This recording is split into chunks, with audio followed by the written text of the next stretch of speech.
ولا قوة إلا بالله العلي العظيم. بسم الله الرحمن الرحيم. الحمد لله الملك الحق المبين، والصلاة والسلام على سيد المرسلين وخاتم النبيين ورحمة للعالمين وشفيع المذنبين أبي القاسم محمد وآله الطيبين الطاهرين المعصومين المظلومين الذين أذهب الله عنهم الرجس وطهرهم تطهيرا. سيما الإمام المنتظر والحجة الثاني عشر عجل اللهم له الفرج، ولعنة الله على أعدائهم أجمعين من الأزل إلى الأبد. أما بعد، فقد قال الله عز وجل في كتابه الكريم: بسم الله الرحمن الرحيم. ألف لام ميم حسب الناس أن يتركوا أن يقولوا آمنا وهم لا يفتنون ولقد فتنا الذين من قبلهم فليعلمن الله الذين صدقوا وليعلمن الكاذبين.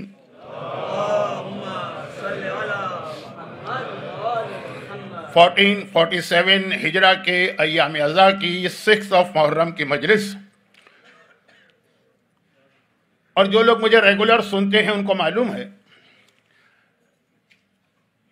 کہ میں تقریباً ہر مجلس میں قرآن کریم کی مختلف آیت کی تلاوت کرتا ہوں جو اس دن کے ٹاپک یا سبجیکٹ سے ریلیٹڈ ہوتی ہے، لیکن چونکہ شروع میں ہی مجھے ڈرا دیا گیا یہ کہہ کر کہ آپ بندر کی طرح ادھر سے ادھر جاتے ہیں، تو میں نے کافی احتیاط کی کہ ایک ہی آیت کو 3-4 دن تلاوت کیا، لیکن اب ذرا سا میں اپنے پرانے اسٹائل پر آنا چاہ رہا ہوں، اور کل جو مجلس ہے ابھی سے بتا رہا ہوں وہ شاید آپ میں سے بہت سے لوگوں کے لیے بہت ہی زیادہ مشکل اور ناگوار ہو، لیکن چونکہ مجھے معلوم ہے کہ آنے والے کل کو کوئی مجھے سننے نہیں آئے گا، ام لیلہ کو ان کے 18 سال کے لال کا پرسہ دینے آئیں گے، اس اعتبار سے میں اس موضوع پہ کھل کے بات کروں گا۔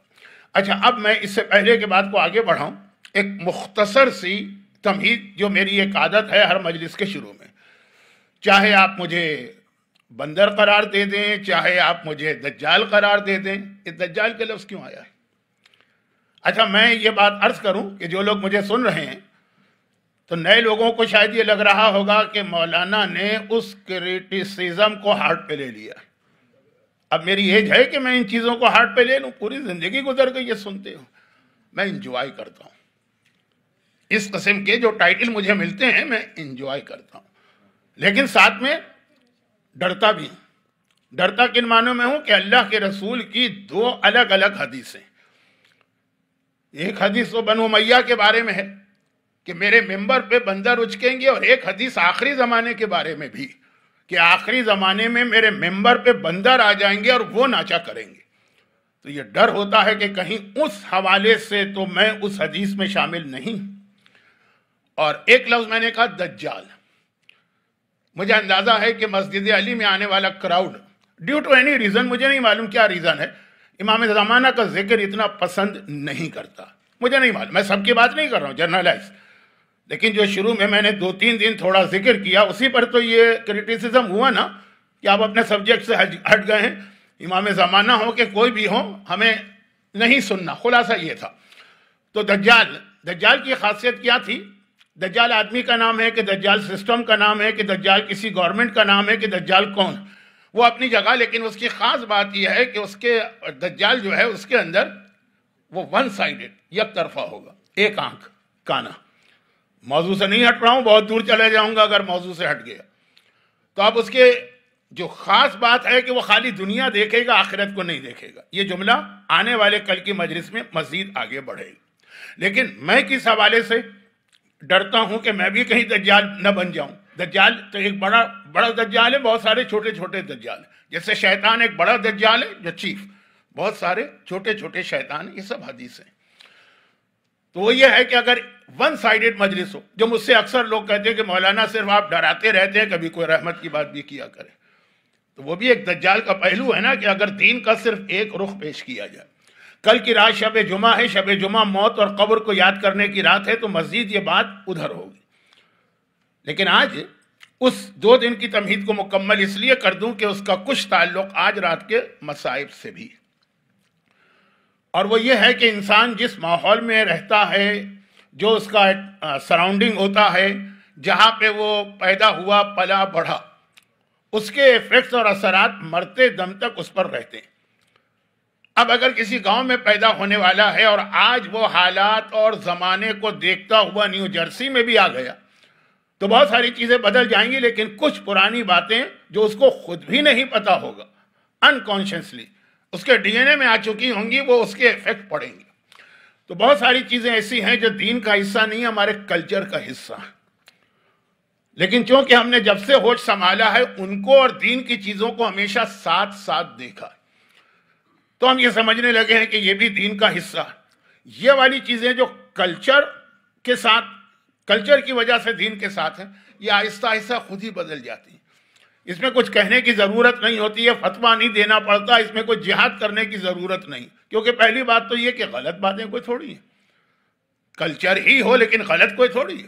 اب مثلا مجھے یاد ہے کہ ہم محرم کے 12 دن کبھی بھی میں بستر پہ تو نہیں سویا بچپنے میں، ہمیشہ زمین کے اوپر، سارے بستر گھر کے نکال کے بیڈ باہر نکال دیے جاتے تھے، زمین کا فرش ہوتا تھا، 12 دن اسی پہ سونا ہوتا تھا۔ یا 2 مہینے 8 دن ہماری خواتین ہلکا سا میک اپ بھی نہیں کیا کرتی، یہ تھا زمانہ۔ لیکن مرجے سے اگر آپ اس وقت بھی پوچھتے کہ کیا زمین پر لیٹنا واجب ہے، وہ کہتا واجب تو نہیں ہے۔ یا اس وقت بھی پوچھتے کہ عورت چاہے اپنے شوہر کے لیے بھی میک اپ کرے تو کیا یہ جائز ہے؟ 2 مہینے 8 دن کی بات کر رہا ہوں، پہلے 10 دن کی بات نہیں کر رہا ہوں، پہلے 10 دن کی تو بات ہی کچھ اور۔ تو یہ ساری چیزیں خود ہی ختم ہو گئی، نہ کسی فتوے کی ضرورت پڑی، نہ کسی تبلیغ کی، نہ کوئی ضرورت تھی۔ اسی طرح اور بہت ساری، اب ایک بہت چھوٹی سی مثال دے دوں، ہے بڑی خطرناک مثال، جہاں پہ میں بیٹھا ہوا ہوں جس علاقے میں، اور وہ مثال یہ ہے کہ ہمارے یہاں انڈیا اور پاکستان میں، خواتین بہت ناراض ہو جائیں گی لیکن میں یہ خواتین کے اگینسٹ نہیں پڑھ رہا ہوں، اور وہ یہ کہ ہمارے یہاں انڈیا اور پاکستان میں ایک شخص زندگی بھر ایک ہی شادی کرتا ہے، اور یہی کرنا بھی چاہیے، ایک ہی شادی کرنا چاہیے۔ اسلام میں اگر 4 کی اجازت ہے تو وہ اجازت ہے، واجب تو نہیں، بلکہ بقول مرحوم ڈاکٹر قلب صادق کے کہ 4 کی شاید اس لیے اجازت دی گئی ہے کہ میت اٹھانے میں 4 چاہیے ہوتے ہیں، تو جو 4 شادیاں کر لے وہ زندہ رہے گا کہیں؟ لیکن خیر، یہ تو ہمارے ماحول کی بات ہے۔ عرب دنیا میں آپ میں سے بہت سے لوگ مڈل ایسٹ سے یہاں پہ آئے ہوں گے، اگر ان کا وہاں پہ عربوں میں زیادہ کچھ انٹریکشن رہا تھا، وہ بڑی حیرت کے ساتھ پوچھتے ہیں، عرب کی عورتیں ہماری عورتوں سے پوچھتی ہیں تمہارا شوہر کیا بیمار ہے، کمزور ہے، ایک ہی شادی کی، اسی پہ گزارا ہے؟ اب وہاں 2 3 4 تو بالکل دوستوں اور سہیلیوں کی طرح، بہنوں سے زیادہ محبت کی طرح ایک ہی گھر میں رہتی ہیں بیویاں۔ ماحول کی بات، انہوں نے جب سے ہوش سنبھالا ہے اپنی ماں کو بھی اسی حالت میں دیکھا، اپنی پھوپھیوں کو بھی دیکھا، اپنی خالاؤں کو بھی دیکھا، اور اس سے بھی پہلے۔ تو اب یہ ماحول کی وجہ سے میں عرض کر دوں کہ میں ڈیڈلی اگینسٹ ہوں ایک سے زیادہ شادی کی، جب تک کہ انتہائی کوئی ایسی مجبوری نہ ہو۔ یہ ذرا بات کا موضوع ہے، ذرا جلدی چھوڑ دی۔ اس میں یہ بات جو میں عرض کر رہا تھا، مدینہ کے اندر امراء القیس نام کا ایک آدمی آتا ہے، یہ نام عرب کے ایک بہت ہی مشہور شاعر کا ہے، یعنی اپنے زمانے کا میر تقی میر، اپنے زمانے کا غالب، اپنے زمانے کا اقبال، اپنے زمانے کا انیس۔ امراء القیس عربی کا سب سے بڑا شاعر مانا جاتا ہے، لیکن یہ واقعہ اس کا نہیں ہے، وہ تو اسلام سے بھی پہلے کا ہے۔ یہ واقعہ جس امراء القیس کا ہے وہ آتا ہے، اور بہت لمبا واقعہ ہے۔ ان شارٹ، مولا سے اس کی ملاقات ہوتی ہے مدینہ کے اندر، مولا کا چہرہ دیکھتا ہے، کہتا ہے کتنا شریف یہ انسان ہے، میں اپنے خاندان کو اس کے خاندان سے ملانا چاہتا ہوں۔ بہت شارٹ کر رہا ہوں بات کو۔ مولا سے ملاقات ہوئی، مولا کے ہاتھ پہ اس نے اسلام قبول کیا، عیسائی تھا بیسیکلی، اسلام قبول کیا، پھر کہا کہ میری خواہش ہے کہ میرا خاندان آپ کے خاندان سے مل جائے۔ اس کا تو ایک ہی طریقہ ہے شادی، میری 3 بیٹیاں، اور یہ تینوں بیٹیاں میں چاہتا ہوں آپ کے خاندان میں ان کی شادی ہو۔ بڑی کا نام تھا مخیہ، دوسری کا نام تھا سلمہ، تیسری کا نام تھا سلامہ یا رباب۔ مولا نے کہا ٹھیک ہے۔ بڑی، سب سے بڑی اتنی بڑی تھی کہ مولا نے اس سے خود شادی کر لی، اور جو بیچ والی تھی اس کی شادی امام حسن سے ہوئی، جن کے مصائب آج ہم پڑھنے جا رہے ہیں، وہ بیچ والی بیٹی تھی۔ اور سب سے چھوٹی رباب تو اس وقت بہت چھوٹی تھی، مولا کی جب شہادت ہوئی اس وقت بھی رباب کی ایج 4-5 سال تھی، تو اس سے بھی پہلے کا واقعہ۔ وہ جب جوان ہوئی، اور کب جوان ہوئی؟ امام حسن کی بھی شہادت کے بعد، تو رباب اور پھر آقا حسین سے ان کی شادی۔ اب 3 بہنیں، ایک بہن باپ سے شادی ہو رہی ہے، 2 بہنوں کی شادی بیٹوں سے ہو رہی۔ عرب میں یہ کوئی عجیب بات نہیں تھی، شاید ہمارے ہندوستان میں بھی بہت پہلے ایسا ہوتا، لیکن فی الحال تو ذرا عجیب لگتا ہے کہ وہ جو 2 بہنیں ہیں، ساس بہو بھی ہیں، دیورانیاں جیٹھانیاں بھی، بہنیں بھی، کیا رشتہ ہے، لیکن وہ ماحول کی بات ہوتی۔ اب ان میں جو بیچ والی خاتون ہیں وہ جناب قاسم کی والدہ ہیں، اور اسی حوالے سے غم کا بیان ہوگا، لیکن میں اس پر ابھی باقی باتیں اس کے حوالے سے بعد میں کروں گا۔ لیکن یہاں پہ ہمارے سامنے ایک روایت بار بار آئی، ام فروا کے حوالے سے بھی اور جناب رباب کے حوالے سے بھی، اور اس روایت کو پورا تفصیل سے نہیں پڑھنا چاہتا ہوں، جس کا خلاصہ صرف یہ کہ بار بار امام معصوم نے یہ ارشاد فرمایا کہ اولاد چاہے میری، لیکن جو اس کی ماں ہوگی اس کے اثرات اس کے اوپر ہوں گے، حتیٰ امامت کے اثرات کے ساتھ سے بھی زیادہ۔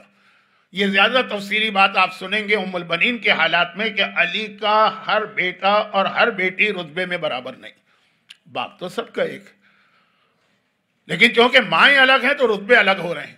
حسنین کی تو میں بات ہی نہیں کرتا ہوں، لیکن جناب زینب و کلثوم، عباس علمدار کا رتبہ ان کے بعد آتا، کیونکہ ماں ام البنین، اور اس کے بعد دوسری اولاد۔ تو یہ عورت کا جو رول ہے، اس کے حوالے سے ہماری 2 دن سے بات ہو رہی تھی، اور آج بات آگے بڑھے گی۔ مگر حسینی اسلام یا غدیری اسلام اور یزیدی اسلام کا ایک بہت بنیادی فرق آج سن لیجیے۔ روزانہ ایک بات بیان ہو رہی ہے نا، ایک فرق آج سن لیجیے گا، اور وہ یہ ہے کہ یزیدی اسلام میں اللہ کو عادل نہیں مانا گیا ہے، اور غدیری اسلام کی بنیاد ہی اس بات پر ہے کہ اللہ عادل ہے۔ توحید پروردگار تو ہے اپنی جگہ، لیکن توحید مکمل نہیں ہوتی جب تک کہ اللہ کو آپ ہر کمی اور خرابی سے پاک نہ مانیں۔ وہ توحید تو نہیں ہے نا کہ آپ کے اللہ ہے بھی، لیکن وہ ایک نوجوان کی شکل میں فلاں کے پاس آتا ہے اور شادی بھی ہوتی ہے اور دونوں شادی کی رات بھی گزارتے ہیں۔ اب وہ تو توحید نہیں ہوئی، گرچہ ہم اس کو مسلمان ہی مانیں گے، لیکن ذرا سوچئے کہ جس کے پاس اللہ کا یہ کنسپٹ ہو کہ وہ سونے کا تاج پہنے ہیں اور قیامت کے دن ایک تخت پر بیٹھے گا، اور اللہ کے وزن سے تخت جو ہے وہ ٹوٹنے کے قریب ہوگا، اور جہنم کہے گی حل من مزید، تو وہ اپنی ٹانگ جہنم میں داخل کر دے گا۔ توحید تو یہ لوگ مان رہے ہیں، ہم ان کو مسلمان مانتے ہیں، سب مسلمان ہیں، لیکن اس انداز کا عقیدہ، اور اس سے بھی زیادہ لٹیا ڈوب جاتی ہے جب آپ ایک منزل آگے بڑھتے ہیں۔ اب یہ سب توحید کے ماننے والے ہیں، اور جیسا کہ میں نے کہا کہ ہم ان کو مسلمان ہی سمجھتے ہیں، پاک ہی سمجھتے ہیں، ان کے ہاتھ کا گوشت ذبیحہ سمجھ کے کھاتے بھی ہیں، کبھی کبھار ضرورت پڑے تو ان کے ہاں شادیاں کرتے بھی ہیں، بیٹیاں لیتے بھی ہیں، بیٹیاں دیتے بھی ہیں۔ لیکن اب ذرا دیکھیں یہ توحید کی کون سی شکل بن رہی، جس میں کہا کہ جی وہ فلاں زمانے کی ایک بہت بڑی شخصیت تھی، یا رسول اللہ کے کئی 100 سال کے بعد۔ کیونکہ میرا موضوع نہیں ہوتا ہے اتنی سینسیٹیو باتوں پہ بات کر کے کسی کے دل کو دکھانا، میں تو اپنے عنوان پر اپنی قوم سے بات کروں گا، اپنے عنوان پر رہے گا۔ لیکن دیکھیں یہ بھی ہے نا، اور تعجب کی بات یہ ہے کہ پہلے یہ ساری چیزیں کتابوں میں ہوتی تھی تو لوگ چھپاتے تھے، یعنی جن کی کتابوں میں وہ چھپاتے تھے۔ اب جب سے یہ سوشل میڈیا آیا جس نے رہا سہا بیڑا بھی غرق کر دیا، ارے بڑے فخر کے ساتھ کلپ بنا بنا کے وہ یوٹیوب کے اوپر یا ٹک ٹاک کے اوپر اپلوڈ بھی کر رہے ہیں۔ 21ویں صدی میں ایسے واقعات، ایسی حدیث نہیں، ایسے واقعات کہ جی ایک بڑی مشہور شخصیت ہے، رسول اللہ کے بہت بات کی، تو ایک مرتبہ اللہ ان کے پاس اتر کے آیا تو انہوں نے کہا اللہ سے کہ ہمیں ذرا دیکھنا ہے کہ تو نے یہ دنیا کیسے بنائی، آسمان کیسے بنائے، دنیا میں تو ہم ہیں۔ تو اللہ ان کو وزٹ کرانے آسمانوں پہ لے گیا ہاتھ پکڑ کر، وہ 4تھے آسمان تک تو چلے گئے، وہاں جا کے اللہ کا پیر پھسل گیا، اللہ پھسل کے گرنے لگا، انہوں نے جلدی سے ہاتھ پکڑ کے اللہ کو بچا لیا۔ ایک کلپ بھی ملے گا اور آج کے زمانے میں ملے گا 21 سینچری کے اندر۔ تو اس کے بعد ہی ان کا لقب پڑ گیا دستگیر، جس نے اللہ کا ہاتھ پکڑ کے اللہ کو بچایا۔ کون؟ اللہ جو پیر پھسلنے کی وجہ سے 4تھے آسمان سے دھڑام سے گرنے والا تھا۔ اب یہ توحید تو ہے، لیکن کیا یہ وہ توحید ہے جو اللہ چاہتا؟ نہیں۔ تو ایک غدیری توحید ہے جو نہج البلاغہ سے لے کے صحیفہ کاملہ سے لے کے آقا حسین کی میدان عرفات کی دعا سے لے کے معصومین کے خطبات میں بکھری ہوئی ہے، اور ایک یزیدی توحید جس میں یہ باتیں ہوں گی اور فخر کے ساتھ ہوتی ہے۔ میں نے کہا نا کہ کتاب میں یہ چیزیں پہلے بھی تھی، لیکن پہلے خود چھپاتے تھے شرمندہ ہو کر کہ کہیں لوگوں کو پتہ نہ چل جائے، اور اب اتنا زیادہ ان کو بھروسہ ہو گیا ہے اپنی قوم کی جہالت پر کہ بڑے فخر کے ساتھ بیان کر کے کلپ بنا کے دنیا میں پھیلا رہے ہیں۔ لیکن وہ ساری بات تو ذرا لمبی ہو گئی، میں اس وقت تو اپنے موضوع پر ہوں، چاہے آپ مجھے بندر کہیں، چاہے آپ مجھے دجال کہیں، کہ یہ ہے یزیدی اسلام، وہ ہے۔ اس کی ایک اہم ترین چیز توحید پروردگار نامکمل ہے جب تک کہ آپ اس میں اللہ کی عدالت کو نہ مانیں۔ عدالت کا مطلب یہ کہ اللہ کو ہر عیب اس سے پاک بھی سمجھیں۔ یہ کہنا تو کافی نہیں ہے نا کہ لا الہ الا اللہ ایک اللہ ہے، لیکن وہ اللہ ایسا آپ بنا دیں جیسا ابھی آپ نے سنا۔ نہیں، توحید کا مطلب یہ ہے کہ اس کو ہر عیب سے پاک سمجھے، خاص طور پر عدالت۔ اچھا، اب عدالت پہ میں بات نہیں کر رہا ہوں، اصول دین میں ہمارے یہاں عدالت ہے، لیکن اس کا ایک پہلو، اور عدالت کا یہ تقاضا۔ اب یزیدی اسلام کیا؟ اہل بیت کا لٹا ہوا قافلہ اس کے سامنے قیدی بن کے پہنچا، وہ کیا کہتا؟ دیکھا اللہ نے کیسے تم لوگوں کو اس طرح سے قتل کروایا، اور نعوذ باللہ نعوذ باللہ نعوذ باللہ، نقل کفر نہ باشد۔ جملہ اس کا یہ تھا کہ اللہ نے کیسے تمہیں ذلیل کیا۔ وہ ظلم کر رہا ہے اور کہہ رہا ہے یہ اللہ کر رہا ہے۔ ظلم کرنے والے کا نام بھی اس نے اللہ رکھا ہے، اور ہمارے یہاں عدل ہے۔ نہیں، اللہ جو ہے کبھی کسی پہ ظلم نہیں کرتا ہے، اور ہر ایک کو اس کی حیثیت کے مطابق دیتا ہے۔ یہ جملہ مجھے کہنا تھا۔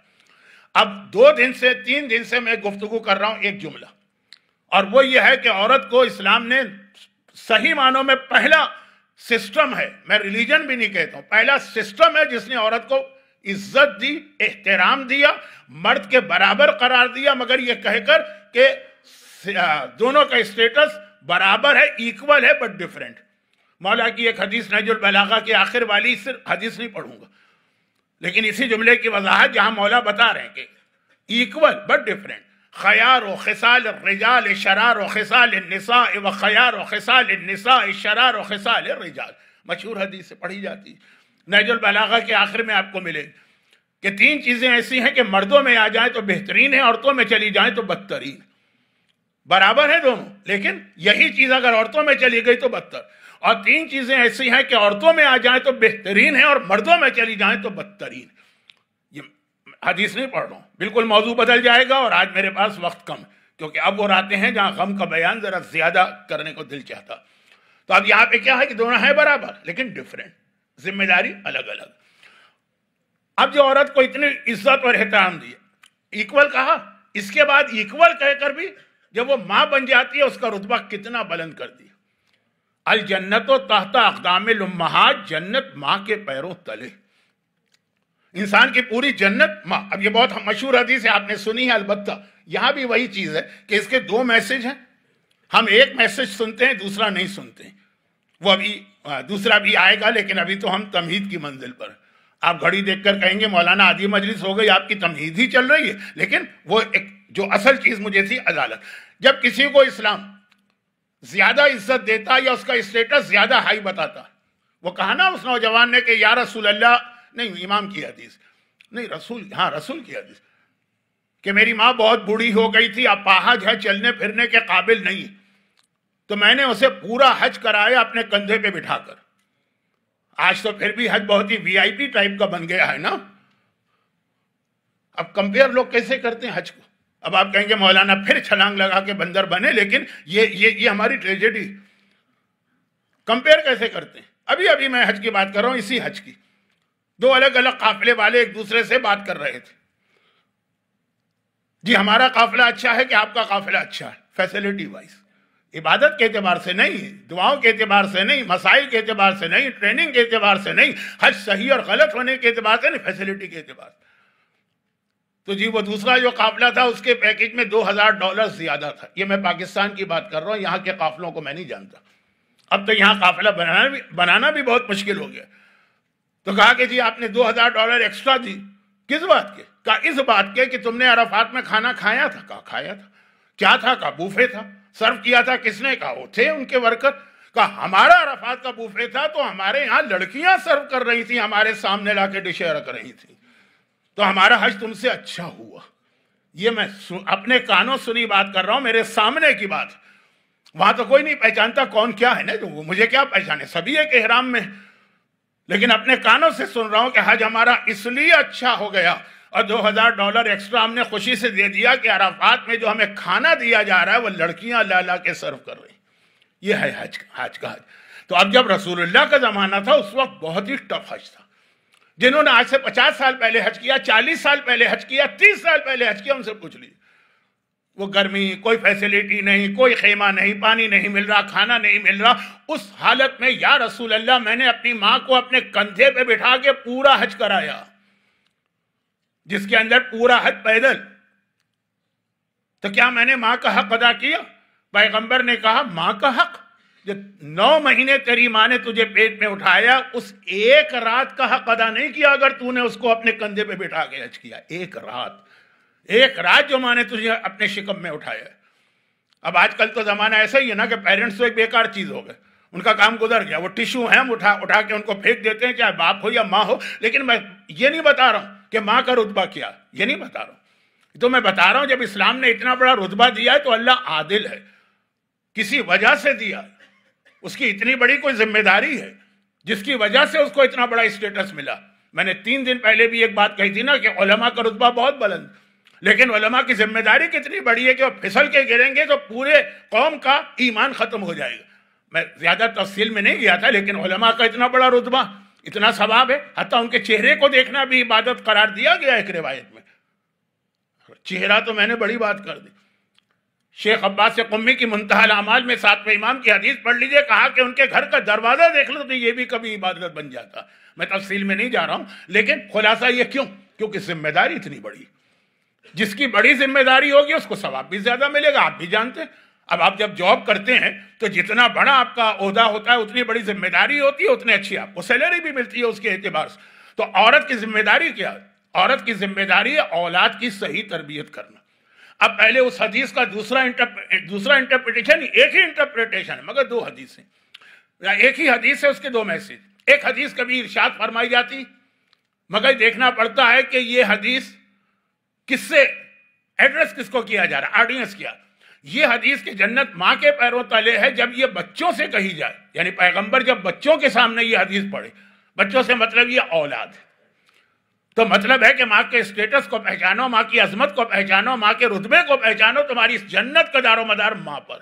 مگر یہی حدیث جب ماں کے سامنے پڑھی جائے اور پیغمبر ان کو دیکھ کر کہیں کہ جنت تمہارے پیروں تلے ہے، تو اس کا میسج کیا ہے؟ تمہاری ذمہ داری کہ اولاد کو جنت میں لے جانا یہ بھی تمہارے ہاتھ میں ہے، اولاد کو جہنم میں بھیجنا یہ بھی تمہارے ہاتھ میں. نمازی بناؤ گے تو وہ اولاد جنتی ہوئی، بے نمازی اور شرابی بناؤ گے تو وہ اولاد جہنمی ہوئی. اولاد کی جنت بنانا، جہنم بنانا یہ تمہارے اختیار میں. یہ ذمہ داری ہے، یہ ڈیوٹی بتائی جا رہی ہے ماں کی، وہ ثواب، وہ فضیلت بتائی جا رہی ہے اولاد کے لیے، اور یہ بتائی جا رہی ہے ذمہ داری. اور یہ والی ذمہ داری کے حوالے سے اسلام اور غدیری اسلام اور یزیدی اسلام کا ایک فرق اور سمجھیے. یہ جملہ مجھے بار بار اس لیے کہنا پڑتا ہے کہ لوگ کہیں گے مولانا موضوع سے ہٹ گئے، پتہ نہیں واللہ عالم لوگ کس چیز کو موضوع کہتے ہیں. ایک فرق اور سمجھیے، اور فرق یہ ہے کہ دشمن کتنا ہی بڑا کیوں نہ ہو، مجھے معلوم ہے، میں بھی اسی دنیا میں رہ رہا ہوں، اور میں بھی کئی سالوں سے 25-30 سال تو ہو گئے ہیں کہ ویسٹرن ماحول ہی میں رہ رہا ہوں، اور میرے بھی بہرحال بچے اسی ماحول میں پلے بڑھے. تو میں ساری چیزیں ذہن میں رکھ کے بات کر رہا ہوں کہ لوگ کہتے ہیں مولانا آپ کو معلوم ہے نا کہ کتنا ٹف ہے آج کے زمانے میں اپنی اولاد کو سیدھے راستے پہ لانا، خصوصاً ان ممالک میں جہاں پہ کچھ قوانین بھی ایسے ہیں کہ آپ زیادہ کچھ نہیں کہہ سکتے. اب یہ جو جملہ جو آتا ہے نا زبان پر، مومن کی انٹینشن بری نہیں ہے، لیکن یہ یزیدی جملہ ہے، بلکہ اصل بات میں کہہ دوں یہ یزید سے بھی بدتر جملہ. کیوں؟ ابھی آ رہی ہے وجہ. زمانہ کتنا ہی برا کیوں نہ. اب یہ میں نے جو جملہ کہا نا، اس کے لیے چھوٹی سی مثال جنگ خندق کی دیتا ہوں. وہاں دیکھیے گا غدیری اسلام کیا ہے، ایک اور پہلو. بہت ساری الگ الگ چیزیں میں بتا رہا ہوں نا ہر مجلس میں. آج کے مجلس میں یہ 2 باتیں آ گئی. غدیری اسلام کیا ہے اور یزیدی اسلام کیا ہے. غدیر میدان خندق ساری زندگی آپ نے میدان خندق سنا ہے لیکن اس کو ایک حوالے سے سنا. مولا کے فضائل کے حوالے سے وہی بہت بڑا حوالہ ہے لیکن اس میں کوئی میسج بھی ہے. جیسے جنگ احد آپ نے ساری زندگی سنی ہے مولا کے حوالے سے نا, سننا بھی چاہیے کہ ذوالفقار نازل ہوئی, مگر اس کا ایک میسج بھی تھا جو 2 دن پہلے میں نے عرض کیا. آج خندق کا میسج لے لیجیے, ایک آدھ دن بعد خیبر کا بھی میسج آئے گا جو میرا اپنا انداز ہوتا ہے. میرا اپنا انداز کیا ہوتا ہے کہ جہاں تمام قابل احترام علماء اپنی بات کو ختم کرتے ہیں اس کے آگے سے میں بات شروع کرتا ہوں. احد کے سارے فضائل آپ نے سنے, کس طرح مولا نے رسول کو بچایا اور اسلام کو. اب اس کے بعد ہمارے لیے کیا میسج ہے, یہ 2 دن پہلے میں نے عرض کیا. خندق کے فضائل آپ نے ساری زندگی علماء سے سنے اور وہ سارے کے سارے اپنی جگہ برحق ہیں, لیکن جب وہاں جا کے وہ رکتے ہیں جہاں پہ, اس کے آگے میرا کام یہ شروع ہو رہا ہے. اور وہ یہ کہ میدان خندق میں ہمارے سامنے 2 مختلف قسم کی تھنکنگ آئی. اسی میں سے میں کہہ رہا ہوں, ایک ہے غدیری اور ایک ہے یزیدی. وہ کیا, عمر ابن عبداود آ گیا. عمر ابن عبداود آ گیا اور اس کا آ جانا, آنے سے مطلب کیا ہے, مسلمانوں کے کیمپ میں آ گیا خندق کراس کر کے. یہ خندق کراس کرنے میں بھی ایک میسج ہے, لیکن آج نہیں. آج کتنی باتیں میں شروع کروں گا سب نامکمل رہ جائیں گے. کراس کر کے آ گئے. اور ادھر اللہ کے رسول وہ بھی اعلان کر رہا ہے, ساری زندگی آپ نے سنا کہ بھائی مسلمانوں تمہارا عقیدہ ہے کہ مجھے مارو گے تو غازی ہو, مر جاؤ گے تو شہید ہو. غازی کو بھی جنت ملتی ہے, شہید کو بھی جنت ملتی ہے, تو کسے جنت چاہیے؟ جنت آفر کر رہا ہے وہ, جنت سیل پہ لگی ہوئی ہے, میدان خندق میں لے لو. لیکن کوئی آگے بڑھا. اب جب مولا آگے بڑھے تو چھوٹا سا ایک واقعہ سن لیجیے, تھوڑا سا ذرا فضائل کے پہلو میں. اگرچہ مجھے معلوم ہے کہ میرا مجمع جو ہے وہ جب میری زبان سے یہ باتیں سنتا ہے تو وہ سمجھ ہی نہیں پاتا کہ میں نے کیا کہہ دی. حیدرآباد دکن کے کچھ مومنین مجھے یہاں نظر تو آ رہے ہیں. نظام حیدرآباد کا مشہور واقعہ, بھائی میر عثمان علی خان مجلس پڑھ رہے ہیں جن کے بارے میں کہا جاتا ہے کہ آج تک اردو میں اتنا بڑا خطیب کوئی نہیں گزرا. شمس العلماء مولانا سبط حسن صاحب آل اللہ مقامہ. 1935 ان کا سال ہے وفات کا, تو 35 تو بہت 90 ایئرز ہو گئے. لیکن اردو ممبر پہ ان سے بڑا خطیب کوئی نہیں گزرا. انہوں نے وہ سلسلہ شروع کیا جو ہم جیسے طالب علموں کے لیے بھی ایک مسئلہ بن گیا. اس سے پہلے یہ سلسلہ نہیں تھا. انہوں نے یہ سلسلہ شروع کیا ایک موضوع محرم عشرے کا, اور اس پر 10 دن مجلس. اس سے پہلے الگ الگ موضوع کی مجلس ہوتی تھی. جو بندر بنا ہوا ہوں نا, تو وہ اسی وجہ سے کہ میں تو اس کا حق ادا نہیں کر پا رہا ہوں جو ان کا انداز تھا. حیدرآباد میں دکن میں مجلس پڑھ رہے ہیں عزا خان زہرا. حیدرآباد کے مومنین واقف ہوں گے.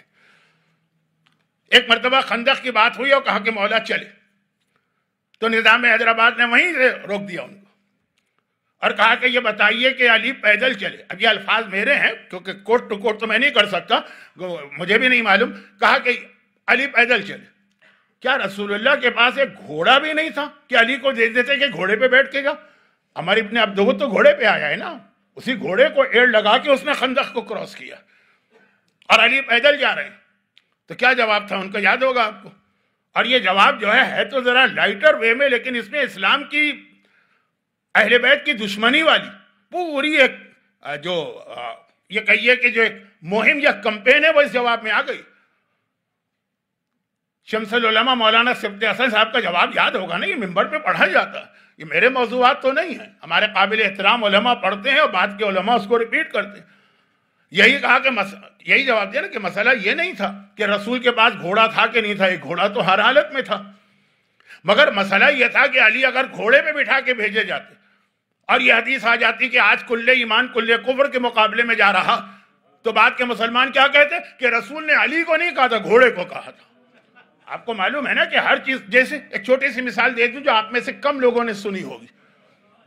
کہا کہ وہ کہتے ہیں رسول نے گھوڑے کو دیکھ کر کہا تھا کہ میرا گھوڑا ہے نا تو یہ کل ایمان جا رہا.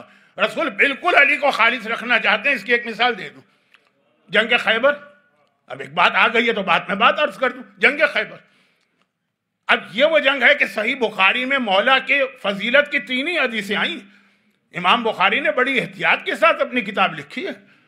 ہر حدیث سے پہلے 2 رکعت نماز پڑھا کرتے تھے اور شاید دعا مانگتے تھے کہ کوئی فضیلت اہل بیت کی حدیث نہ آنے پائے اس کے اندر. پھر بھی 3 حدیثیں آ گئی. ان میں سے ایک ہے خیبر کے علم والی حدیث، لَأُوتِيَنَّ الرَّايَ غَدًا رَجُلًا كَرَّارًا غَيْرَ فَرَّارٍ، یہ ہے نا بہت مشہور، ہر ایک، اب اس کا انکار ممکن نہیں کہ خیبر علی نے فتح کیا تھا اور رسول نے علم دیا تھا، تو معلوم ہے اس کا کیا انٹرپریٹیشن پاکستان میں کیا گیا تھا۔ وہ جو سلسلہ انڈیا پاکستان میں بنا تھا نا دشمنی اہل بیت کے لیے، کچھ شخصیتیں چوز کی گئی تھی کراچی میں 80s میں، شاہ بلیغ الدین ایک صاحب تھے 70s اور 80s، ان کی اسپیچ تو میں خود سن رہا تھا، میں بیٹھا تھا اس میں، انہوں نے کہا یہ جو خیبر کا قلعہ فتح ہوا ہے یہ علی کی وجہ سے فتح نہیں ہوا ہے، کیونکہ وہ جو علم تھا وہ حضرت عائشہ کا دوپٹہ تھا، اسے رسول نے علم بنایا تھا، تو یہ دوپٹے کی برکت تھی کہ خیبر کا قلعہ فتح ہوا، اور یہ 21st سینچری میں کہا جا رہا کہ دوپٹے کی برکت ہے کہ یہ فتح ہوا، تو بھئی اس سے پہلے بھی تو دوپٹہ لے کے لوگ گئے تھے، وہ کیوں فتح نہیں ہوا وہ الگ چیز ہے، وہ تو میرا انداز نہیں ہے، میرا موضوع نہیں ہے، ضمناً بات آ گئی۔ تو اب خندق کی بات ہو رہی، باقاعدہ خیبر کے پورے واقعے کا خاتمہ کر دیا یہ کہہ کر کہ علی کا کمال نہیں تھا، علم کا کمال تھا۔ تو اب واپس آ جائیے اصل چیز پر، تو خندق، مولا پیدل چلے، لیکن مولا کے جانے سے پہلے جب عمر ابن عبدود نے جنت کی آفر کی تھی، لے لو جنت، آج مجھے مارو تب بھی جنتی ہو، میرے ہاتھ سے مرو تب بھی جنتی، جنت ہے، آگے بڑھو جنت لے لو، کوئی اپنی جگہ سے ہلا تھا نہیں ہلا تھا، یہاں تک پھر بھی قابل برداشت ہے۔ لیکن اس کے بعد والی چیز جس کو میں نے کہا کہ وہ یزیدی تھنکنگ ہے، جو بعض مومنین میں ان انٹینشنلی آتی ہے، ان کی نیت پہ کوئی شک نہیں ہے مجھے، اب نہیں جا رہا کوئی آدمی، آپ کو قرآن کے الفاظ بھی یاد ہیں کہ جانا تو دور کی بات ہے، اتنا موشن لیس بیٹھے ہوئے تھے جیسے سروں پر پرندے ہیں کہ ذرا سی انہوں نے کھوپڑی گھمائی اور پرندہ اڑ گئے نا، بالکل اس طرح بیٹھے۔ یہ خیبر میں یہ وہ لوگ تھے جو آگے بڑھ بڑھ کے پیغمبر کے سامنے سلپ کر کے گر جاتے تھے کہ پیغمبر دیکھ لے، اور خندق کے اندر حالت یہ کہ بالکل جیسے کوئی مجسمہ ہوتا ہے، ٹھیک ہے، یہ پھر بھی قابل برداشت ہے، مگر اس کے بعد کا مرحلہ کیا؟ بجائے اس کے کہ جائیں دوسروں کو بھی ڈی مورلائز کر رہے ہیں، ان کا بھی حوصلہ پست کر رہے ہیں، بابا اس کے سامنے نہ جانا، یہ تو بڑا خطرناک پہلوان ہے، ایک بار ہم اس کے ساتھ سفر پر گئے تھے، ڈاکوؤں نے حملہ کیا، اس اکیلے نے سارے ڈاکوؤں کو مار بھگایا اور اونٹ کے بچے کو اٹھا کے ڈھال بنایا، اونٹ کا بچہ اس کے ہاتھ میں ہے اور اس کی مدد سے سارے کافروں کو بھگا دی، خود تو کیا جائیں، اگر کوئی جانے کا سوچ بھی رہا ہوگا نا تو عمر ابن عبدود کے فضائل بیان کر کے اس کا حوصلہ بھی پست کر رہے ہیں، اس کو بھی ڈرا رہے ہیں۔ پہلے تو سوال ان سے ہے کہ حضرت آپ کو ضرورت کیا تھی اس کے ساتھ کوئی سفر کرنے کی، لیکن چھوڑیے اب ان سے کیا بات چیت۔ اب ادھر یہ جملہ جس کا تھا، میں نے کہا نا یزید نہیں، یزید سے بدتر سمجھ لیجئے کہ خود بھی کوئی کام نہ کرو دوسرے کو بھی نہ کرنے دو، ڈرا دو کہ جی بڑا طاقتور بڑا بہادر، اس کے سامنے جانا اور اپنا آئی وٹنس واقعہ بتاؤ کہ سنی سنائی بات نہیں، آنکھ سے دیکھا۔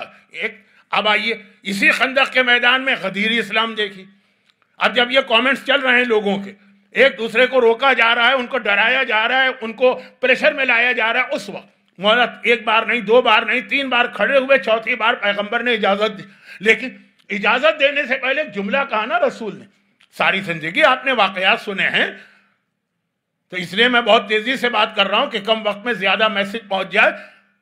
چوتھی بار بھی جب کوئی نہیں کھڑا اور پیغمبر نے اجازت دی، مگر ایک جملہ کہا کہ اے علی تم بار بار کھڑے تو ہو رہے ہو، کیا تمہیں پتا ہے کہ یہ کون ہے؟ یہ عمر ابن عبدود ہے۔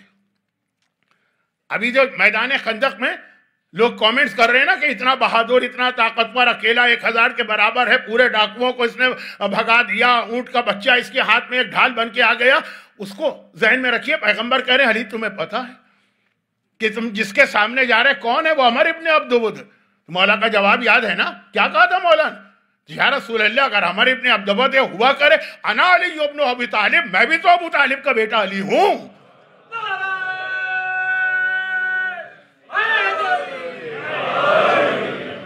اب دیکھیے یہ دو تھنکنگ ہمارے سامنے آئیں، دو لائنز ہمارے سامنے ڈرا ہو گئیں، دو اسلام ہمارے سامنے آ گئے۔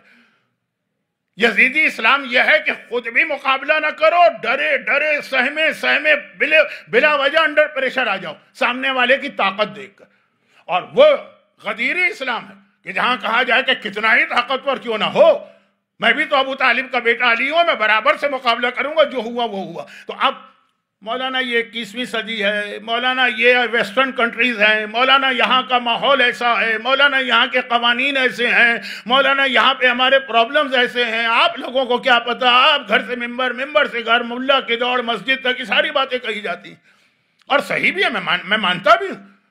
ایسا نہیں ہے کہ اسلام آپ کی مجبوریاں نہیں سمجھتا، تبھی تو اسلام نے کہا کہ تم کوشش کے مکلف ہو، نتیجے کے مکلف نہیں ہو۔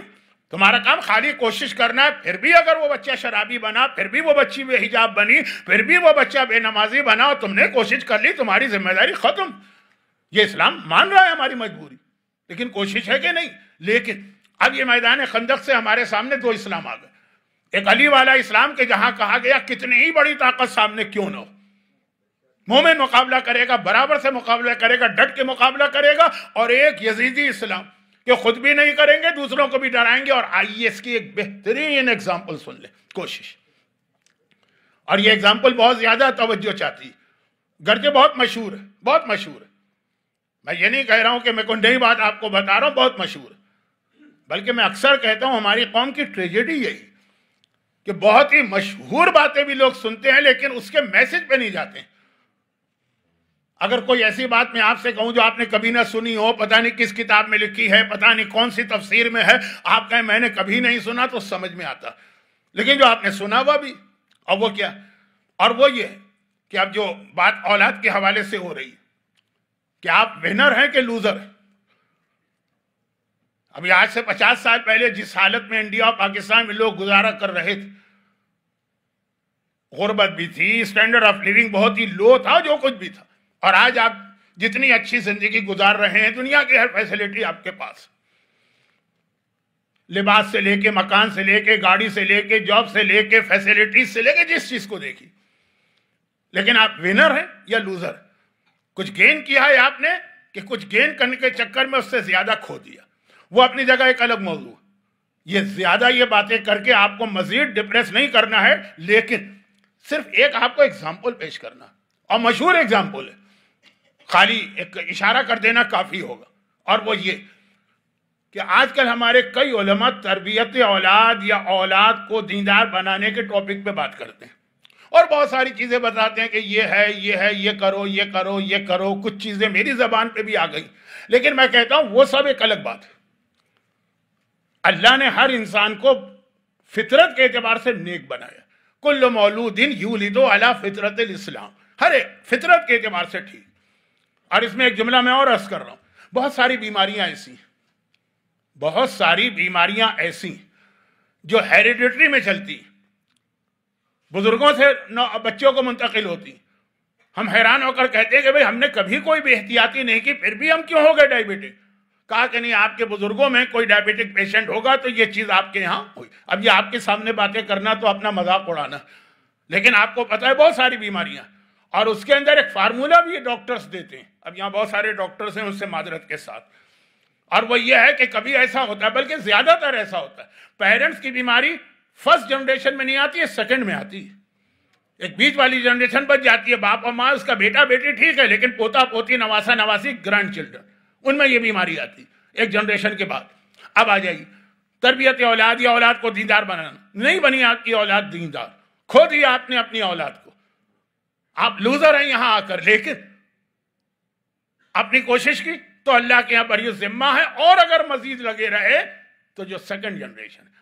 اب دیکھیے میرے اعتبار سے، میں نے جتنا دوسرے علماء کو سنا ہے، میں تو خود ایک اسٹوڈنٹ ہوں، جتنا علماء کو سنا، جتنی چیزیں بتاتے ہیں اولاد کے حوالے سے، وہ کچھ چیزیں آئیں گی بھی آگے چل کر، ابھی تو 2-3 ہی مجلسیں رہ گئی ہیں، لیکن گھر کا ماحول صحیح کرو، حلال رزق ہونا چاہیے، میوزک نہیں ہونا چاہیے، ڈرگز گھر میں نہیں ہونا چاہیے، نمازیں ریگولر پڑھنا چاہیے، واجبات کی پابندی ہو، حرام سے بچاؤ، یہ ساری چیزیں ہوں تو اولاد ٹھیک ہوتی ہے، یہی کہا جاتا ہے، اور ٹھیک بھی، یہ غلط نہیں۔ لیکن آپ دیکھیے کہ اگر ان میں سے کوئی چیز بھی نہ ہو، ماحول شرابی ہو، ماحول، اب وہ لفظ زبان پہ نہیں لانا چاہتا، حرام کاری کا ماحول، ماحول رزق حرام اور حرام چیزیں کھانے کا، ماحول نماز کا وجود ہی نہیں ہے اس گھر کے اندر، بلکہ مذاق اڑایا جائے. یعنی اب میں لسٹ کیا بتاؤں، ٹائم نہیں ہے. جتنے اسلام کے حرام ہیں سب جمع ہیں، جتنے واجبات ہیں سب کو چھوڑ دیا گیا، اور اس کے باوجود بہترین بیٹا نکلا. سارے کے سارے ایسے فیکٹرز ہیں جو اس اولاد کو تو شیطان سے بھی بدتر بنانا چاہیے، اور وہ مومن سے بہتر ہو گیا. کون؟ یزید کا اپنا بیٹا. یزید تو جو تھا سو تھا، مگر سوچئے کہ یزید کے محل میں کون سا ایسا ریلیجس پاک و پاکیزہ ماحول ہوگا. آپ نے ہسٹری اگر نہیں بھی پڑھی تو ہر ایک نے نہیں بھی پڑھی، تب بھی آپ کو پتا ہے کہ یزید کے ماحول میں، یزید کے محل میں، گھر کی بات ہو رہی، اسلام نام کی کوئی چیز نہیں. جب بھرے دربار میں کہہ دے کہ لعبت بنی ہاشم بالملک فلا وحی جاء ولا ملک نظر، یہ تو بنی ہاشم نے حکومت حاصل کرنے کے لیے ڈھونگ رچایا تھا، نہ کوئی وحی نہ کوئی فرشتہ. جب وہ مانتا ہی نہیں ہے تو اس کے گھر میں کون سا اسلام ہوگا؟ مگر اس کا اپنا بیٹا، سگا بیٹا، حقیقی بیٹا، ایسا نہیں کہ اڈاپٹڈ تھا کہیں اور سے لیا، اپنا بیٹا. کتنا پکا مومن نکلا. میں نے ایک جملہ کہا تھا نا، وہ سرسری نہیں کہا تھا، کہ بہت سارے مومنین سے زیادہ افضل نکلا یزید کا بیٹا. کیوں؟ اس لیے کہ یزید کے بیٹے کو اگر اپنے باپ سے اختلاف تھا نا، تھا تو وہ کہتے تھے کہ بھائی مجھے نہیں چاہیے حکومت. یہ نہیں کہا اس نے، باقاعدہ اس نے وہ سیرومنی ہونے دی کہ باپ کے مرنے کے بعد مجھے خلیفہ بنایا جائے. بھرے دربار کے اندر پورا دربار جمع ہوا، جیسے ایک نئے بادشاہ کی، جو پچھلے چند سال پہلے وہ برطانیہ کے ملکہ مری تو پرنس چارلز کس طریقے سے اس کی تاج پوشی ہوئی، پورا ایک سیلیبریشن، اس میں وہ آیا. اور آنے کے بعد ممبر پر جا کر کہتا ہے کہ میرے دادا نے بھی غلط کیا، میرے باپ نے بھی غلط کیا، وہ اپنے اعمال کی وجہ سے جہنم میں جل رہے ہیں، میں ان کی جہنم میں شریک نہیں ہونا چاہتا. میں ٹھوکر مارتا ہوں اس حکومت کو، یہ ہم لوگوں کا حق نہیں ہے. یہ کہہ کے چلا گیا اپنے گھر میں. جو زیادہ اس کی فیملی کو غصہ آیا، بعد میں اس کو زہر دے کے مار دیا نا، وہ اس لیے نہیں کہ اس نے حکومت ٹھکرا دی. یہ اتنا بڑا مسئلہ نہیں، اچھا ہے ٹھکرا دی، دوسروں کو مل گئی. مسئلہ یہ تم نے بھرے دربار میں ہماری ناک کیوں کٹا دی. یہی بات تم تنہائی میں کہہ سکتے تھے جب یہ سارا سیلیبریشن ہو رہا تھا اور ارینجمنٹ تھی کہ بھائی یہ حکومت مجھے نہیں چاہیے، تم کسی اور کو حاکم بنا لو. نہیں، وہ اتنا، یعنی کہتا ہوں بہت سے مومنوں میں یہ ہمت نہیں ہوتی کہ حق کی بات کو اس طرح پبلک کے اندر، مجمع عام کے اندر بیان کیا جائے. مومن کمپرومائز پہ مجبور ہو جاتا ہے، شاید شرعاً اس کو اجازت بھی مل جائے. لیکن میں اس کے اس جذبے کی بات کر رہا ہوں کہ اس کو پتا تھا کہ گھر میں بیٹھ کے منع کروں گا تو نہ میرے دادا کے کرتوت عوام کے سامنے آئیں گے، نہ میرے باپ یزید کے کرتوت آئیں. پبلک میں کہو اور ایسے مجمع میں کہو کہ اس سے بڑا مجمع کس دن ہوگا. آج بادشاہ کو تاج پہنایا جا رہا. اور پھر دیکھیے اب یہ ضمنی بات آ رہی، ٹھوکر مار کے چلا گیا کس بات کو؟ حکومت کو. کتنی بڑی حکومت تھی اس کی. میں یہاں مومن سے کہا جائے کہ اگر تم پر خمس واجب ہے خمس دے دو، زکوٰۃ واجب ہے زکوٰۃ دے دو، رزق حلال کا ذرا خیال کرو، کسی کا حق نہ مارو، میراث میں احتیاط کرو. اگر طلاق کی وجہ سے اے مومنہ تجھے کچھ زیادہ حق سے زیادہ مل گیا تو اس کو چھوڑ دو. $100 نہیں چھوڑے جاتے. میں جرنلائز بات نہیں کر رہا ہوں، لیکن ایک سوسائٹی، ایک ماحول ہمارا بنا ہوا ہے نا جہاں پیسے سے اتنی محبت. اور اس کو دیکھیے یزید کو، بیٹے کو، پوری حکومت کو ٹھوکر مار کے جا رہا کہ نہیں چاہیے مجھے یہ درہم و دینار، تخت و تاج، خزانہ. اللہ کی ناراضگی ہے اس کے اندر.